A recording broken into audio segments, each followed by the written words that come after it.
Os assírios eram um povo perverso, militarista, assassino, torturadores. E havia nisso uma ação espiritual maligna, porque eles faziam isso também por devoção ao seu Deus. Eles chegaram ali em Israel e destruíram tudo. Acabou com Israel, isso ali em 722, 721 a.C.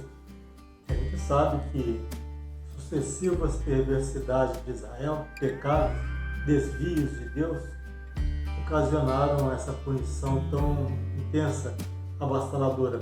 Eles destroem Israel, destroem a capital Samaria, pegam essas pessoas que sobrevivem, transportam para partes do seu território assírio, de lá trazem pessoas, colocam ali onde era Israel, se misturam com as pessoas que ficaram, passam-se uns 130 anos, e com Judá acontece a mesma coisa, mas agora já é um outro império, é o Império Neo-Babilônico, o Império Babilônico simplesmente.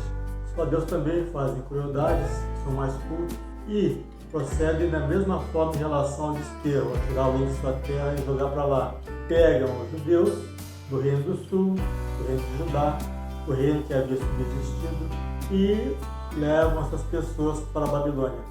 Passam-se anos, uns 50 anos, contando aí da queda de Judá, eles voltam para a terra de origem deles, porque agora o império é persa, ou medo-persa, e Ciro, o imperador Ciro o Grande, permitem que eles voltem para as suas terras de origem, a fim de levantar o templo. Bom, o que a gente vai ver é um momento, depois desse momento, o momento de Ageu. No livro de Ageu, passou por Ciro, passou por Dario-Estáquis, passou por Xerxes e Artaxerxes. Xerxes que é o Assuero de Esther, né? O marido apaixonado. E quando chega nessa altura, Ageu então vai falar. Nós temos então, nesses versículos que vai do capítulo 1, versículo 2 até o versículo 11 de Ageu, duas mensagens entrelaçadas, duas mensagens interligadas. Vai dizer assim, lá em 1.4: porventura é para vós tempo de habitar em vossas casas forradas, enquanto esta casa fica deserta?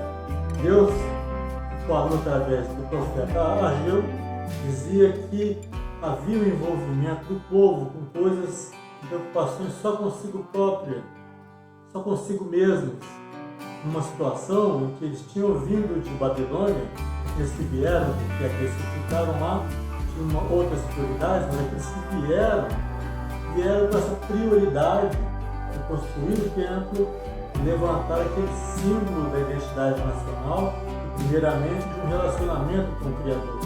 E tem muitas coisas possíveis das causas que adiavam essa ação do povo judeu que ali estava.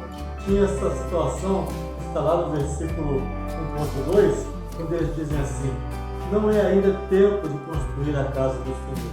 Quaisquer que fossem os motivos desse adiamento, talvez até estivesse na contagem de tempo dos 70 anos que eles deveriam ficar, e talvez tivessem voltado um pouco antes, e quando seria o início desses 70 anos, quando seria o final. Também havia a questão da oposição samaritana e dos demais vizinhos.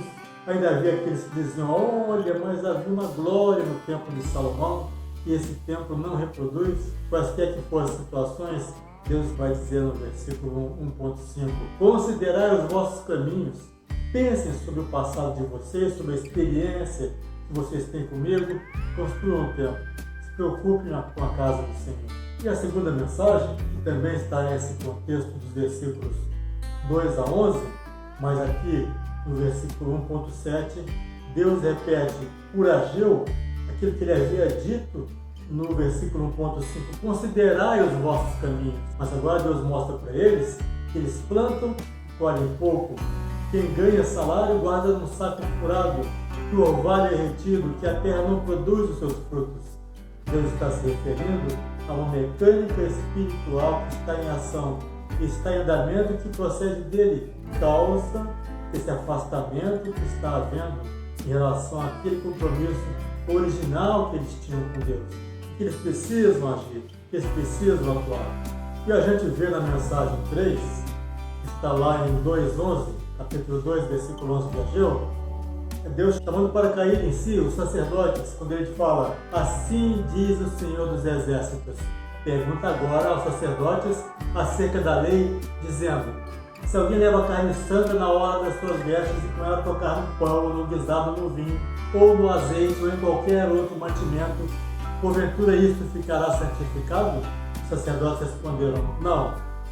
Disse Ageu, se alguém for contaminado pelo contato com o corpo morto, tocar em alguma destas coisas, ficará ela imunda?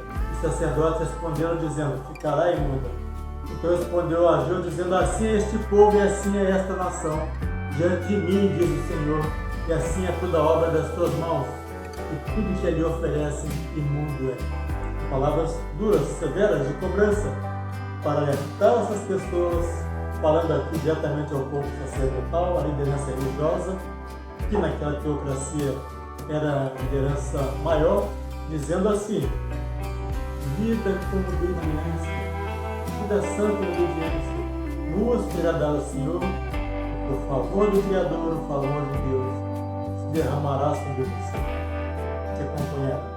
E você sentirá isso na sua vida, diz o Senhor, por Ageu.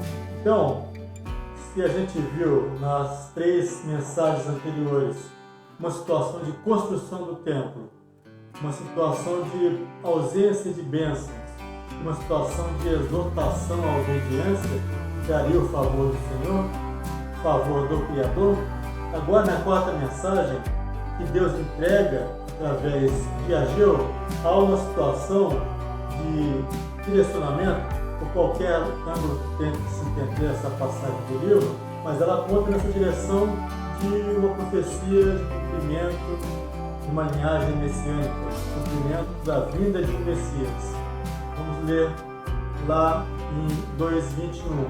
Fala Zorobabel, governador de Judá, dizendo, farei tremer os céus e a terra, e transtornarei o trono dos reinos, e destruirei a força dos reinos dos gentios, e transtornarei os carros dos que neles andam, os cavalos e seus cavaleiros cairão, cada um pela espada de seu irmão.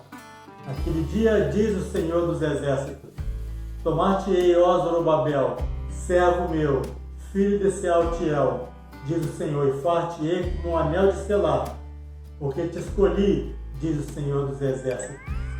Os reis garantiam a autenticidade de sua mensagem, de sua palavra, com um anel de selar. Eles aplicavam sobre aquela mensagem e carregavam sempre consigo no seu dedo, às vezes pendurados em seus pescoços. Zorobabel seria da parte de Deus um anel de selar.